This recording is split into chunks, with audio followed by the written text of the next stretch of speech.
Hello crafty friends, welcome to another video. Today we're continuing our tour of the Distress Oxide colour wheel. We started with primary colours, red, yellow and blue. Next we looked at the secondary colours, orange, green and violet. And now we're looking at tertiary colours. In the last video we played with red oranges and yellow oranges. But in today's video we are going to look at yellow greens and blue greens. I only have one yellow green Distress Oxide because it's not one of my favourite colours, and this is Bundled Sage. I quite like this one because it is a nice natural green. I'm not going to go into detail with this one today because I used it in my green video, so if you want to see how I use Bundled Sage then check that video out. So today's video is going to concentrate on my favourite colour, blue-green. And blue greens are created by mixing a bit of green with a bit of blue. If you have more green than blue, you're going to get a greeny blue-green. And if you have more blue than green, you're going to get a bluey blue-green. And these are the Distress Oxides that I have that fall into that blue-green category.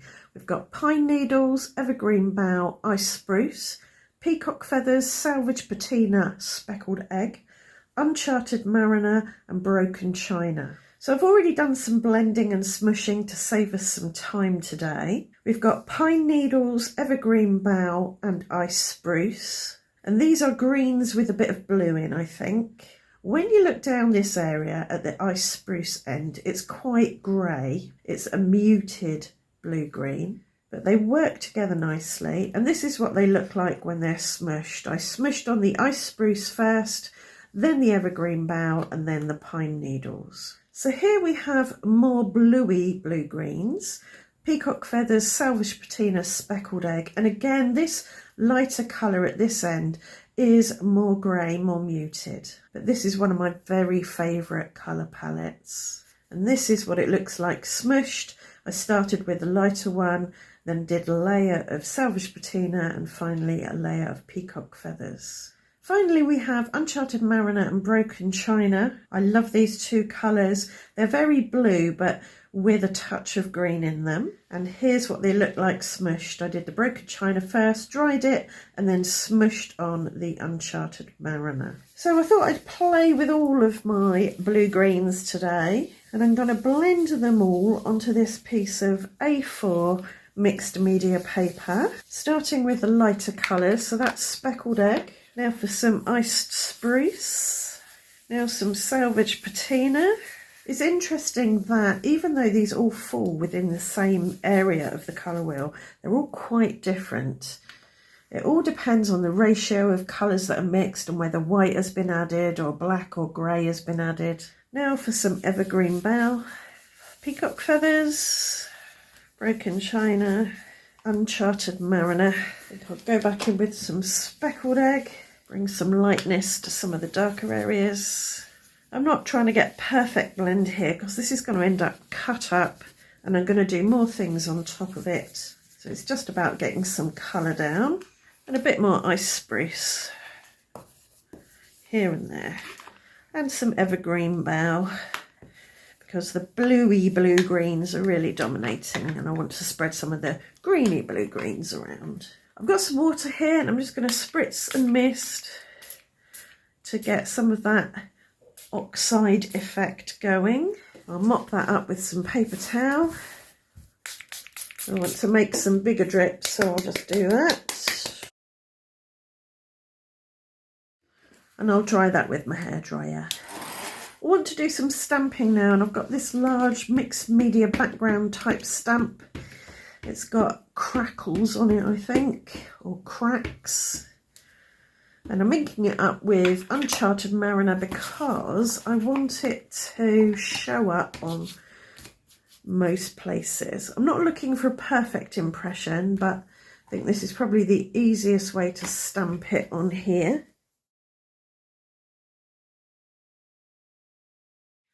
Now I'm going to stencil on with this whimsical blob stencil using salvage patina. It's a lighter colour, but because Distress Oxides are opaque or semi-opaque, you can put light colours over dark colours and they'll still show up. I'm not aiming for complete coverage with this. I want some areas stenciled and some areas not. There we go, I'm rather liking that. I'm going to give this a really thorough dry because I want to heat emboss on top of this. So I'm hoping that's dry now. I'm going to dust it with talcum powder to mop up any remaining moisture or static or oily fingerprints. I'll just sprinkle over some embossing powder to see if it's still sticky. Nope, I think that's good. Now I've got this dotty distressed stamp. I'm going to ink this up and stamp it onto my background, and I'm going to heat emboss it in metallic platinum. Now I'll melt that with my heat tool and then I'll repeat the process and cover the whole thing. So that's all finished now, and I think what I'm going to do is cut lots of little flowers out of the background. You might say, what's the point of all the stamping and stenciling when you're only going to cut tiny shapes out? Well, for me the point is the process. I enjoy the process of stamping and stenciling and heat embossing and all those things. So I do the process and then I see what I feel like making from the thing that I've just made. And right now it's flowers. But for this bit here, I think I'm going to cut something simple, maybe rectangles or squares, and see where that takes me to. Right, I'll be back when I have cut everything out.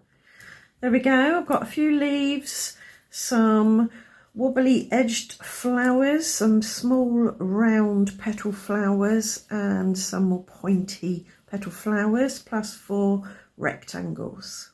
To give my rectangles a bit of a border, I'm going to mount them on white cardstock and trim the border to 1/8 of an inch or 3.2 millimeters.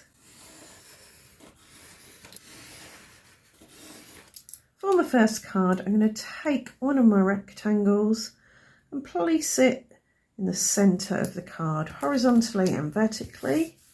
This card, I'm going to put one of the rectangles horizontally 1/3 of the way down, so it's centred on that 3rd line. That's very wonky, but I shall straighten it up using my T-square ruler. This card, I'm going to have this darker rectangle down the bottom, and then this lighter rectangle just above it. And I will snip off the overhanging bits. I'm going to run around the edge of all the white borders with the edge beveling tool just to neaten them up, make them look more die cut and less trimmer cut. You can do this before you stick them down. Now for the flowery cards, I'm going to use this piece of mixed media paper that I spritzed with this DIY shimmer spray. So this was my regular DIY white pearl shimmer spray, but I added to it about 10 drops of Peacock Feathers Distress Oxide. Now I've no idea about the longevity of this in the bottle, what it does to the Distress Oxide formula or anything, but I sprayed it onto this bit of mixed media paper, dried it, sprayed through a stencil as well, and then dried it again, and I've got this lovely shimmery Peacock Feathers coloured piece of paper, which I think will look really nice as a background for the darker flowers. So I've cut this down with a torn edge rectangle die, and I'm going to put that in the middle again. I've got a print and cut sentiment here that says happy birthday. I'm going to place it down here on this intersection, and then I'm going to add some drops of high-tack white glue because I don't want my flowers to shift once I've put them down. Matte medium is a great glue for not leaving glossy smears on your cards, but it's not a very grabby glue until it's dried, so things are easy to knock out of position, whereas high-tack white glue tends to hold things still while they're drying. So I'm only sticking down the centre of the flowers. I've put a little bit of glue on my mat so I can dip the smaller flowers in. It's just easier than trying to get small dots of glue with that big glue bottle. For my flower centres, I'm going to add some nice big dots of Nouveau drops, or nice big drops. This is pale gold, which is not dissimilar to the platinum embossing powder that I used. As usual, I've left something till last that should be done first. And I think this just needs doodly black border around the internal edge of this panel. And I think that makes the black of the sentiment tie in a bit better. Have a few little squiggles here and there. Yep, happy with that. I'm going to do something similar-ish with the rest of the flowers. I'll do that off camera so it's not boring, and I will come back and show you how they turned out. Right, I'm back and I've got 10 cards for you. This is the one I've just made, and I made 5 more cards with the spritzed background. This one I placed over here. I've got to be careful with my acetate grid not to put it down because the Nouveau drops are still wet. So I centered it on this line on the rule of thirds grid, but had it coming off the top, and then simply added 3 flowers and a best wishes. I did do the doodly border before I stuck anything down. I might die cut some vellum leaves, or maybe even white leaves to tuck under the flowers. I'm not sure yet. It's very clean, very simple. For this card, I put the rectangle over to the left-hand side, centered over this line, and I put the sentiment in the middle on this line.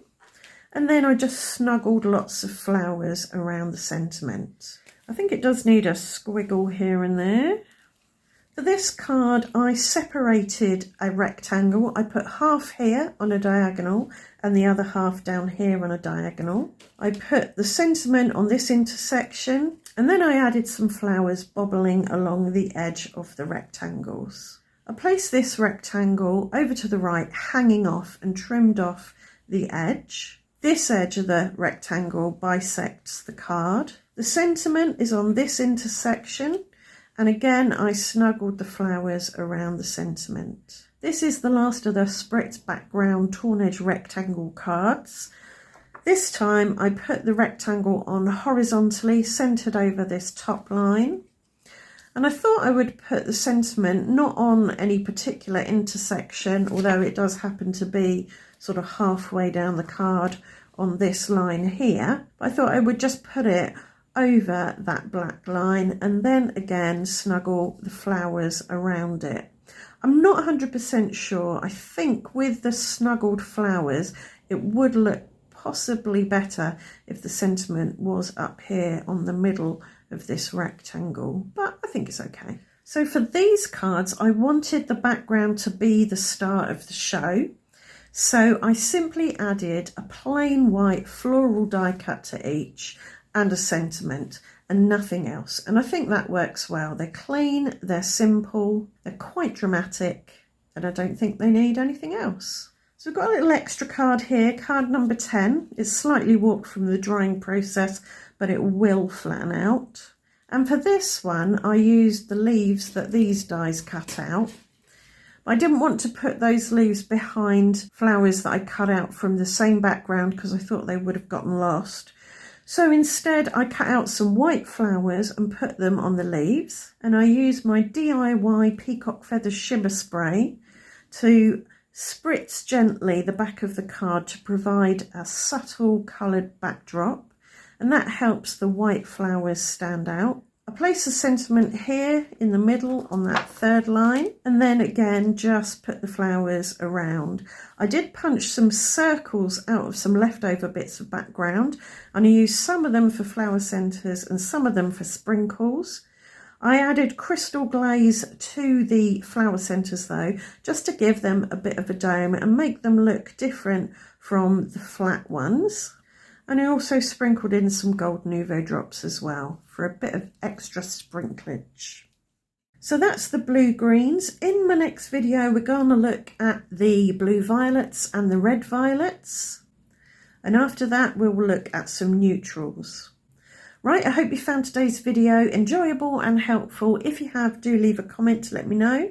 And if you'd like to see more from me, do subscribe and ring the notification bell, and I'll see you back here very soon for another video. Thanks for watching. Bye for now.